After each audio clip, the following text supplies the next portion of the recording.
I'd like to start by officially thanking the whole organising committee for the invitation to be here, but also Magda and everybody from the EAA Secretariat. Putting together a conference on this scale is a truly epic undertaking. You have my huge respect and gratitude.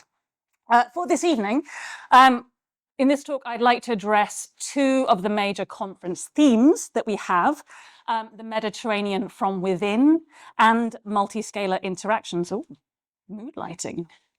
As I hope as, ooh. Oh, okay. This is good. Right, good.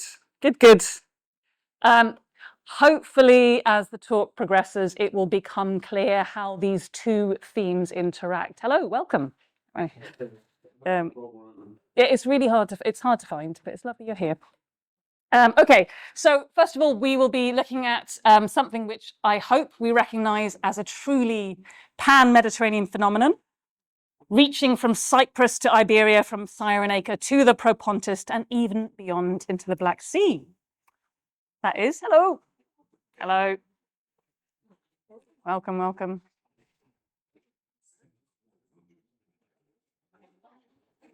Let's give it a minute.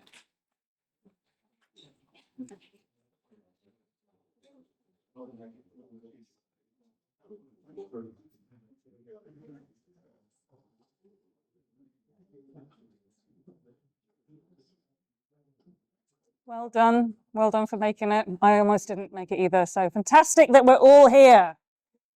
I promise not to take too much more of your evening.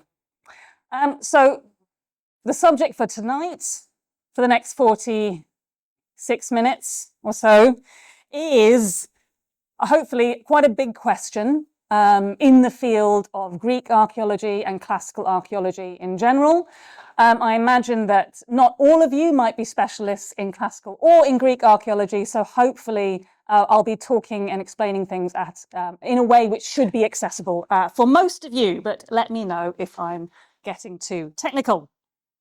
If you are interested in more of the details, I do invite you to Saturday afternoon in session 597, which takes place at 2 p.m. on Saturday afternoon. And there you will get lots of detail, including lots of fantastic new research by my collaborators and colleagues on the MIG-MAG project, all of which is work that goes into underpinning the kinds of things that I'm going to be talking about now. So I probably should start talking about it, I think. So my subject for the evening is the retrospective ethnogenesis of the ancient Greeks. And the central argument, I'll tell you now so you can have a nap and wake up at the end. The central argument is simple, that the ancient Greeks did not always exist. Like every other human group throughout history, they do not have a primordial history back to the dawn of time. Rather, they came into existence at a particular moment in history, at a particular time, and for a particular reason. I don't think this is a particularly controversial thing to say, nor is it a new thing to say. Perhaps what might be new is what I'm going to say about when this happened and why this happened. I'm going to argue that the ancient Greeks came into existence as a coherent collective much later than we often assume, and for reasons which we may not often assume either. And I've chosen for my first image up behind me the tondo of a red figure, Kylix, from the Eucarides painter, originally found in Orvieto, but now in Philadelphia. It depicts a young man with a stylus writing on a tablet. And I like to think in my more fanciful moments, he's writing a piece of history. Maybe he's writing the history of the Greeks. Maybe he's retrospectively imagining the Greeks into existence. So let's start then with the nature of the problem in hand. The ancient Greek world was, just very simply, oh, and it's gone. It was on the slide. It's on my laptop, but you can imagine it, perhaps. Anybody technological might be able to help with this? Nope. Keep trying. No. Anybody technical? All right, let's imagine the ancient Greek world. It's geographically very dispersed. Let's use our imagination for now, and maybe it will return. I'm trying. I don't know. Which cable? This one? This one? Under the thing? No. Okay. Might it work? Nope. It's working on this laptop, but no. No, it's all gone. Don't put it in presentation mode. Okay, so what? Do not undo in the presentation mode. Is that the problem? Oh, no, you can try, yeah. Should we try? No, it doesn't like the map. Really doesn't like the map. Try without the presentation mode. How do you know? Just like this? Nope. I'm off presentation mode. No. No.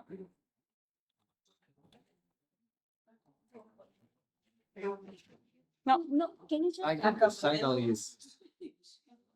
There's no signal. There's nothing.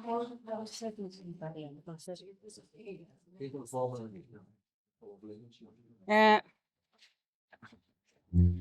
Nope. Under here.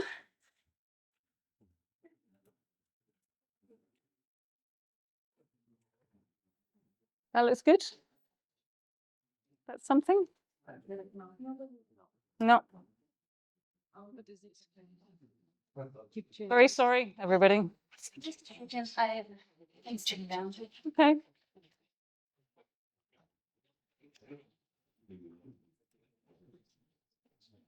Oh. But now, no.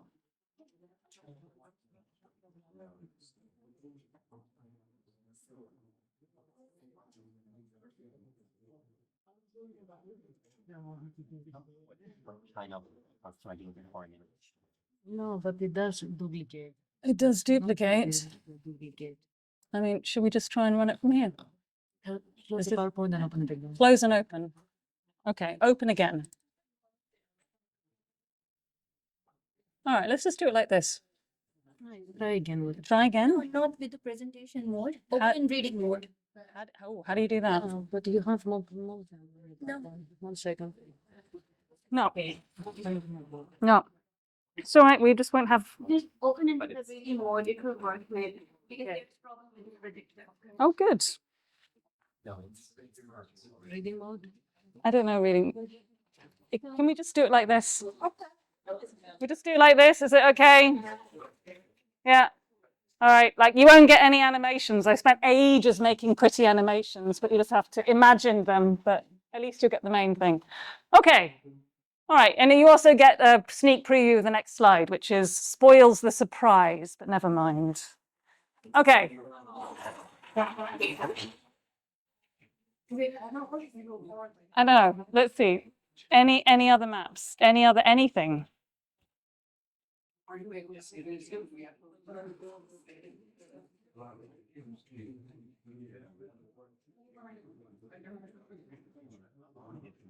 All right. Does that work? All right. Let's skip the map.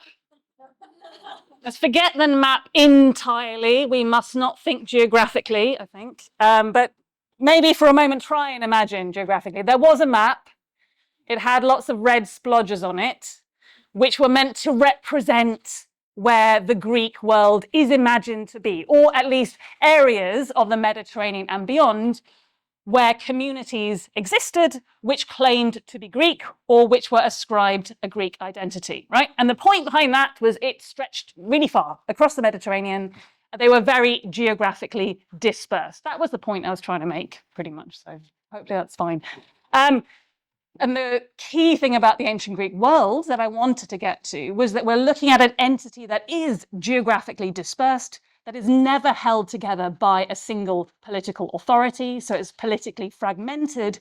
And instead, what does hold it together is a much looser sense of cultural commonality, something which is to do with shared language, shared ritual, shared forms of social organization, common traditions of myth and ideas about a shared past. And last but not least for us in this room, shared, or at least similar, forms of material culture.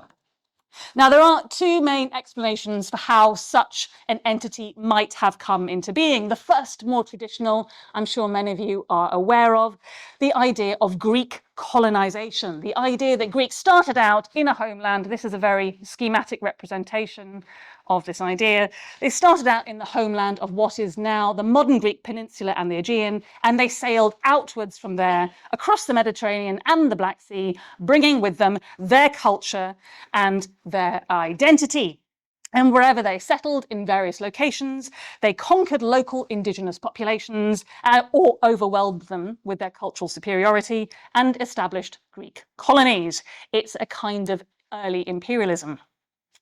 The second explanation, which is certainly the dominant one from the late 1990s onwards, is something slightly more nuanced, that the Greeks started out again from their homeland in the Aegean, sailed out from there across the Mediterranean and Black Sea, motivated not by conquest, but by trade, entrepreneurship, or by personal reasons such as a sense of adventure or trouble at home. And when they got to the new places, they traded with the locals, they exchanged ideas, they exchanged culture, and they developed new hybridized social forms, whilst nonetheless maintaining a conscious sense of their underlying and essential Greekness. We might imagine this as a kind of early EU-style freedom of economic movement. Now, I'm not really interested in these two models, these two explanatory models for tonight. I'm not interested in arguing whether there was conflict or cooperation, whether we're talking about imperial domination or about entrepreneurial trade. I imagine there was both at different times and in different places. What I'd like to question is the idea that underlies both of them, and that is this very schematic vision behind me. The notion that you have essentially Greek people starting in one place and expanding outwards from there, taking culture and identity with them and creating a wider interconnected Greek world as a result. I think this basic model is wrong, and I think instead what we should be looking at is starting off with a wider Mediterranean world, which is interconnected and characterized by movement and migration, and that at some stage, retrospectively later on, some of these people involved in this wider world look inwards and create or construct a conscious sense of Greek identity, resulting in a broad conscious sense of Greek identity, deliberately strengthening some areas of pre-existing cultural similarity and imagining themselves having a common past. This is the retrospective ethnogenesis. Now, for what mostly remains of this talk, and I might speed up just a little bit, is I want to talk about this in concrete terms in one particular region with one particular case study. It's a region of the Mediterranean, and I'm not going to show the map because I worry it's going to crash. It's a region of the Mediterranean which is in southern Anatolia. We're looking at a case study where we have the development of communities first and a retrospective imagining of Greek identity later. And I was going to show you in fabulous detail how that works. Slightly less detail, but we're still going to see it. Right, so we're looking at rough Cilicia, this part of the Anatolian Peninsula here. As the name suggests, it is fairly rough and rugged in nature. Most of it is comprised of the high Taurus mountains. You've got a thin strip of lovely green land along the coastline, and inland there is the fertile river valley of the Gurksu, which provides not only the best concentration of agricultural land, but also the best and main north-south route from the Anatolian plateau in the north to the coast, the Mediterranean coast in the south. Now, archaeologically, I won't go into this in a lot of detail, the region is not very intensively studied. There are only 5 pre-Roman sites that have been scientifically excavated, and only one of these, Kilise Tepe, is not along the coast. What's really important for this talk, at least, is that by the time we get to the end of the 4th century BCE, Rough Cilicia is the location of several communities which claim to be Greek polis. We have Mersin, Sole, Homoi, Raphrodizias, Calendris, Nagidos, Anamurium, Charadus, Nephelion, and Selinus. So the question then, which we want to pose, is how did these Greek polis come to be here? To answer the question, we've got to look back in time to a point at which they did not exist before they were there. Crucially, none of them were occupied in the Terminal Bronze Age and early Iron Age periods. This is a period where occupation instead seems to have been concentrated inland in the Gurksu River Valley. Now we know about this, especially the complex and the prosperous society that we had in the valley from two projects over the last 30 years. First of all, the Naoíse Tepe excavations, there is Naoíse Tepe, which uncovered the main central site of the valley, which provides evidence for centralized administration in one area, the Steely building on the top left bit of the map, as well as evidence for centralized ritual activity, industrial production on different levels. So we've got different types of textile production happening in different areas of the site. And this was also a crucial site for establishing the ceramic chronology of the region.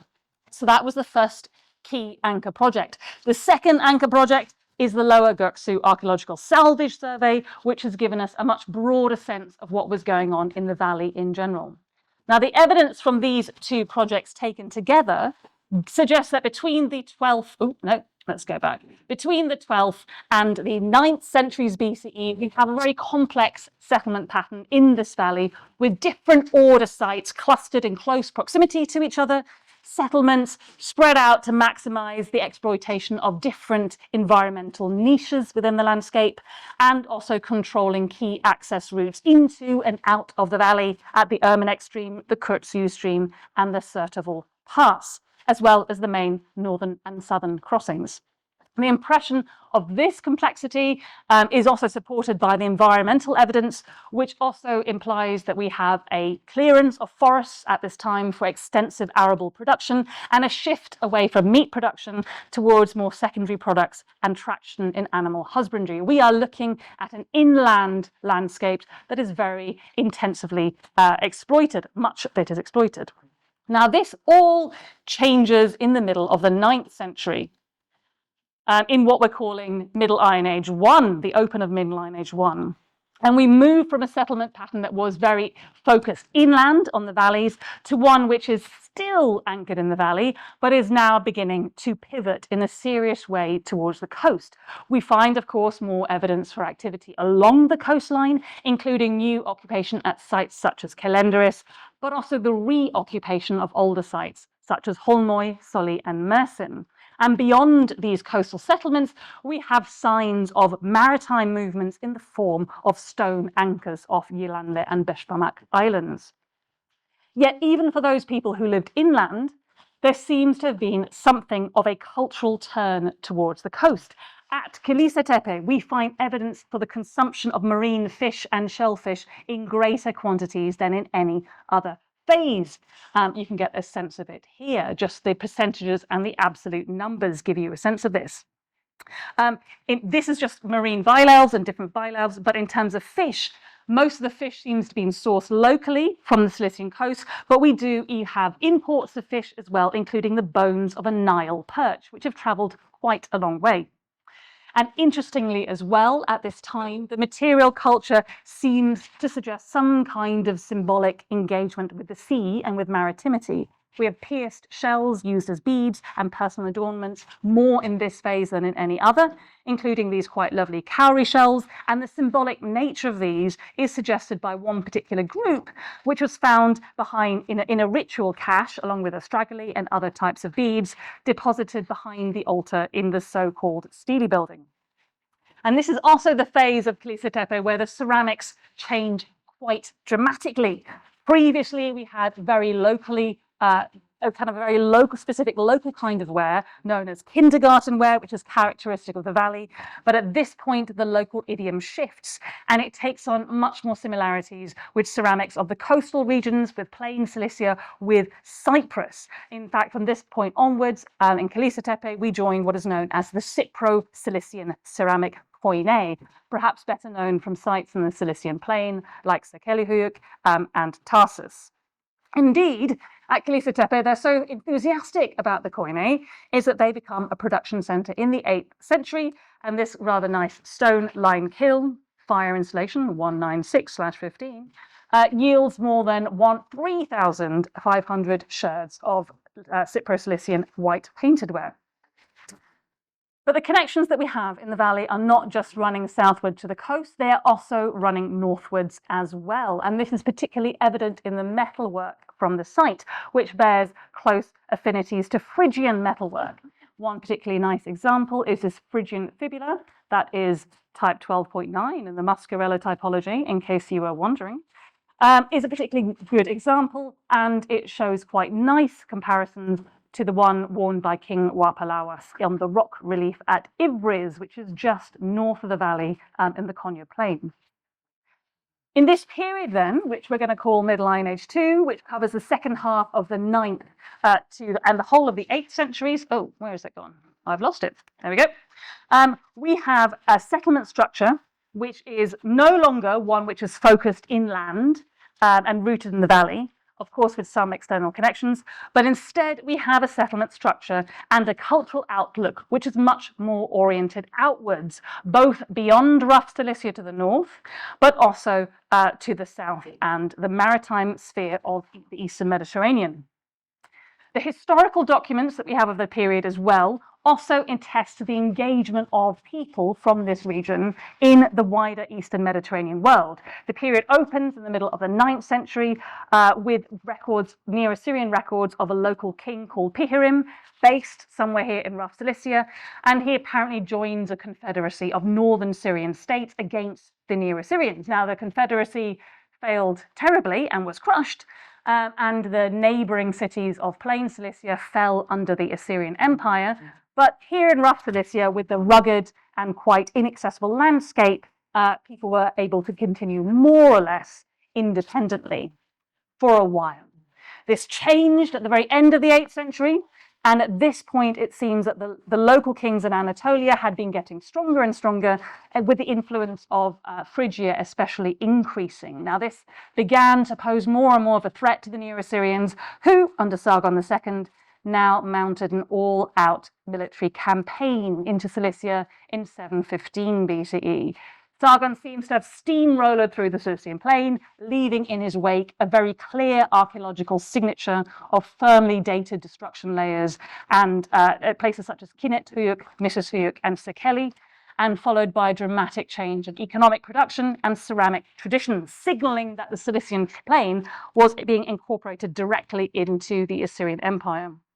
And yet when it came to rough Cilicia, or Hilaku, Sargon's campaigns seem to have also been destructive. He explicitly writes about activity in Hilaku and about his destruction of mountain fortresses. Quite nicely, I'm not going to read it because you can read yourselves and we're rushing, quite nicely describing some of the more dramatic landscapes that we find here in the valley. This is a view going up into the Göksu Valley from the modern town of Silifke on the coast, and you get a sense of the kind of the very steep mountains that Sargon might be talking about. This kind of aggression continues into the early 17th century, 7th century, under Sargon's successor Sennacherib. Once more, he seems to be campaigning in the highlands of Cilicia, and once more, things seem to have ended quite badly for the leaders of Hilaku. I'm not going to read these, you can read yourselves. But the longer-term impact of these military campaigns is what we're interested in here. The longer-term impact in rough Cilicia seems to have been quite different from what we see on the Cilician plains. We have no evidence here for direct Assyrian imperialism at the end of the 8th or the following 7th century. Instead, the campaigns seem to have produced other types of social change. Now, we see an intensification of the earlier trend that we saw before of a shift in settlement towards the coast, and even more of a pivot away from the inland regions and the Göksu Valley. New settlements spring up and grow all along the southern and western coasts of the region. Many of these will become quite wealthy trading and port cities, and some of them will eventually develop into the Greek polis of the classical period. Now, it's important to remember that this is an intensification of pre-existing trends. We can see this quite clearly if we have a look at the average location of rough Cilician sites over various periods. you can see that in the early Iron Age, most of the sites are located on average quite far inland. And at the start of the Middle Iron Age, in the 9th century, they shift quite dramatically to the coasts. And then the average shifts more coastwards again in Middle Iron Age too. So what are the reasons for this shift? I do think Neo-Assyrian aggression must have been part of the picture. The evidence for Assyrian imperialism in the plain is very clear, and the change in settlement patterns in rough Cilicia is instructive. The settlement is very, very much focused on the southern and western shores, areas that would have been relatively inaccessible to invading Assyrian armies. There's almost a cut-off point here where there's the big red line around the modern town of Silifke, where the mouth of the Göksu Valley opens into the sea. And it's around this phase and around potentially this border zone that we start to see the first real fortresses in the region. These include the highland site of Meydanjik-Kale, but also a second set of fortresses which seem to date from around this time around Dana Island and Tahta Limane. It's not just this area, though, where we seem to have signs of fortification and centralized political authority. We also have inscriptions of a guy called Apapo Apuashu and a realm of Pirindu, but I'm not going to go into that because it's extra paragraphs and it's late and we're hot. So I'm going to say he's down here. But we also have something going on in this western cluster as well. We've got this quite interesting inscription in Phoenician from Jebel Irizdan, which dates from the second half of the 7th century, attesting a local king here called Warika, who is particularly interesting because it's a name that occurs a century earlier on the Cilician plain in the spectacular bilingual Luwian Phoenician inscriptions at Chinikoi and Karatepe. Now, of course, this is speculation, but perhaps we may potentially be dealing here with a member of a royal dynasty which was displaced further to the east by Assyrian imperialism and which moved here to the west to the relative safety of rough Cilicia. In any case, then, we do have we seemingly have two centers of political authority here on the southern and western coasts in what would have been relatively safe zones from imperial expansion. As well as this evidence for political expansion and new settlement pattern and structure, we can also infer economic reasons for this shift. Now, of course, this is the period, beginning of the 7th century, where we have a huge rise in Mediterranean trade and connectivity. And it does seem like these new settlements are taking part in these pan-Mediterranean networks of exchange. And it's in this period that we first begin to see basket-handled amphorae beginning to be produced at sites such as Calendaris. And it's also, finally, we got to the Greeks, guys, you can wake up again. And it's finally at this point where we begin to see forms of material culture really appearing in any numbers that we might think of as being characteristically Greek. We finally find East Greek style ceramics, things which are manufactured in Ionia and Western Anatolia. And from the 6th century, we find even more impressive Greek type things, such as this conspicuously Attic looking grave stele from Calendaris. It does seem that in this period of heightened maritime mobility, we have some migrants here living in rough Cilicia who perhaps originated in the Aegean and probably also spoke the Greek language. In fact, it's very, very likely that this is the case. In Tarsus on the Cilician plain in the 7th century, we have records, Neo-Assyrian records, an Akkadian cuneiform tablet, which includes 3 names on it, which seem to be Greek names: Hipporenates, Epimnematos, and Epidaurios.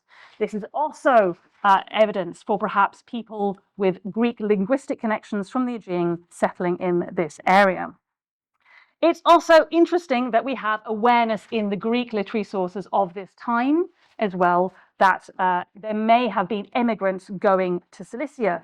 Strabo reports traditions reportedly written in the genealogies of Pseudo-Hesiod and the 7th century poetry of Calenus of Ephesus that the famous seers Mopsus and Amphilochus wandered into Cilicia after the end of the Trojan War. Now, I don't think it's important or actually interesting whether these myths are factual or not.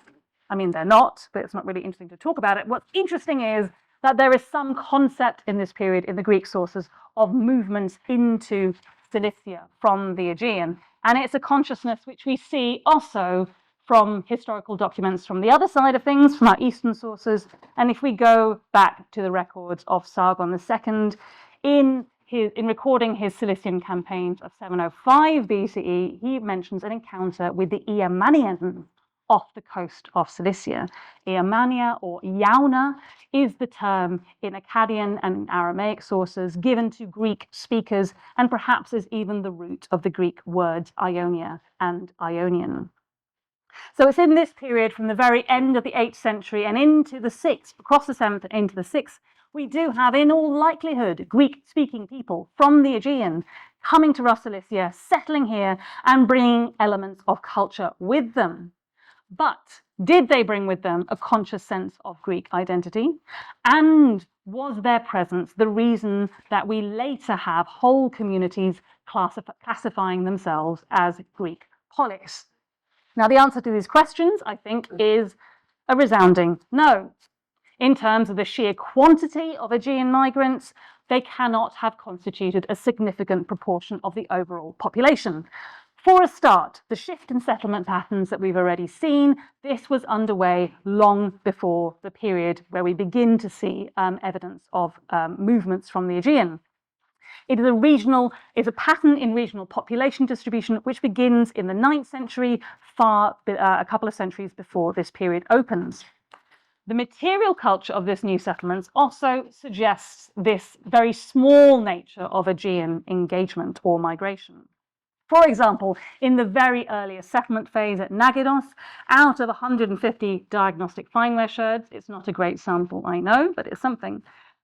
Precisely none of these come from Ionia or from the northern Peloponnese, which are the regions in which we're supposed to find migrants from Greece, according to the later literary tradition. There are a very small number of sherds that seem to have been imported from Boeotia and from Rhodes, but the overwhelming majority of them come from this early phase at least, are in a local Cypro-Cilician style, and many are made in the characteristic greenish-grey fabric of the Gurksu River Valley, suggesting that they were made inland in sites such as Klisatepe and brought from there to the coast. In conclusion, then, the evidence does not suggest that the new coastal settlements of Middle Iron Age II were peopled predominantly by Greek-speaking migrants from the Aegean. Instead, we're probably looking at a situation where we had a limited number of Greek-speaking Aegean migrants in a more mixed population, perhaps the dominant element of which was people from the wider region. It's also worth noting that there would likely have been people here who have arrived from Cyprus, thanks to the presence of some Cypriot terracotta figurines and this rather intriguing example of the Cypriot syllabic script. None of this, though, gives us an explanation for the appearance of Greek polis. How do we get from a situation where there are some people with Greek cultural traits in mixed communities in which they are a minority, to a situation where we get whole communities claiming a Greek identity as the official identity of the community? What prompts this shift? And why does it happen in some communities, such as the ones here in lowercase letters, such as Nagidos and Calendaris, and why does it not happen in other communities in capital letters here, such as Dana Island and Adlajadar? If all of these sites look similar in the 7th and 6th centuries, then why in the 5th and 4th centuries do some of them become Greek and some of them not? Now, I think in this case, the case of Rough Cilicia, we can very clearly pin down the emergence of a conscious Greek identity in time. It's to be located not in the early period of migration mobility, but in a later period of political consolidation. And I think it's perhaps the coinage that illustrates this the best. Coinage is a very good index of civic identity. It's issued by civic authorities, and it makes a deliberate statement both about civic identity and political outlook, but also in a practical perspective about economic interactions and trade as well. And we do see a very notable shift in the numismatic evidence over the classical period, over the course of the 5th and the 4th centuries. We find that cities which are minting in the most part, they're minting coins on Persian standards, using Persian iconography with Aramaic legends.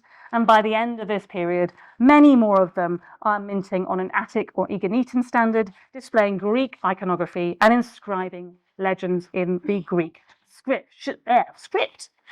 There is a shift in civic identity happening, a conscious and deliberate pivot towards Greekness. And I think we have to see this very quickly. I'm going to speak very quickly in the wider context of international politics at the time, and in particular in the context of resistance to the Persian Empire. Persian rule may have sat quite heavily on rough Cilicia in a way that it maybe did not on other Anatolian regions. The fortress at Meydanjikale, which I mentioned earlier, was heavily fortified in the Persian period and adorned with very conspicuously Persian-style relief iconography, promoting Persian ideologies of kingship and rule. In this context, we should also be seeing in the mid-5th century the campaigns of the Athenian-led Delian League, bringing a very deliberately anti-Persian force into the region. Battles are fought in this region in 460 at the Eurymedon, in 451 at Kition, and 450 at Salamis. And it's around this same time that the city of Calendris, which for decades had already been an economic center under the Persian Empire and the main export hub of the region, at this time it appears in the Attic tribute list, paying tribute or membership into the Athenian treasury. And it's in this context also that we should understand the activities of Eragoras I, the king of Salamis on Cyprus, this very end of the 5th century. He was a loyal vassal king for the Persians for many years, but he turns against the Persians for a while when they didn't make him ruler of the whole island of Cyprus like they promised. In response, he launches a rebellion, gets exiled to Cilicia for a while, but then he's reconciled with the Persians, comes back and takes up his kingship again in Salamis. And what's particularly interesting for us is not so much his rebellion, lots of rebellions, that's fine, but the ideological underpinnings, the ideological tools he deployed to justify this rebellion. Specifically, he ramps up very consciously a sense of political Greekness as almost an act of anti-Persian resistance. He claims descent from Iliadic heroes. He mints coins in a very conspicuously Greek idiom. According to the panegyric accounts of Socrates, he pursues a very deliberate policy of cultural Hellenization, cultivating in particular Athens as an ally, leading to some of these quite famous inscriptions where he is honored in Athens as a Greek on behalf of all Greece. This is a rhetoric that fits very neatly into the Athenian imperial propaganda of the time. It probably doesn't, in all likelihood, reflect Evagrius' own personal feelings about his own personal identity. Probably this is something much more political, much more deliberate. It's a stance of anti-Persian rhetoric. Now, I'm not saying this is going to be true of every of these communities, all of these Greek polis in classical Cilicia, but we do need to understand the claims that they are making about their Greekness in this wider context. Claiming a Greek identity very suddenly like this is not something that is politically neutral. It's a very conscious political statement. Now, I could have talked for a little while about different types of foundation myths, but we don't really have time, so I'm going to leave that for now, for another time. And what I'm going to say instead is just suggest that perhaps the case of rough Cilicia gives us an example of a case which runs counter to the prevailing models, against this model where the ancient Greek world was primarily formed by Greek people migrating outwards from the Aegean and founding new communities. They did not create the wider Greek world in this way. Instead, the wider Greek world, Instead, the wider Greek world was, at least in the case of rough Cilicia, created by different people moving around and migrating in different ways, including, of course, people who spoke Greek and originated in the Aegean, but not exclusively them. And then it was later that parts of this wider world then looked inwards again and decided to privilege some cultural connections over others, decided in favor of some elements of their identity over others. And this is the point where they created the Greek world through retrospective ethnogenesis. In conclusion then, I'm arguing that the Greek world that as we know it, this map which was so difficult to see at the beginning, was geographically expansive, politically fragmented, and culturally focused. This was made not by traders and warriors, adventurers and generals, but instead by people like us, archaeologists and historians, thinking and writing about the past, making sense of the past in the context of the political and politicized world of their present. Thank you very much.